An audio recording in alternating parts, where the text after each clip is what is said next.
Hey, to reset your controller on the PS5 Slim, first of all you have to go into the right upper corner and open the settings. Now from here scroll into the accessories.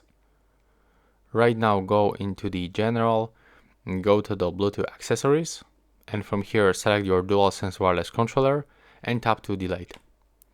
Tap to confirm, and now as you can see we are not connected anymore. So what we have to do, our gamepad is completely turned off. We have to use two buttons combination. Click on the share button, I mean the action button and the PlayStation button together until this indicator starts blinking. So do this like in my case. Click and hold. There we go. Now it is blinking and it also show on available devices list. So next, you have to plug your cable on the back of your USB-C. I mean to your USB-C port with the USB-C cable. The second end of the cable you have to plug into your PS5.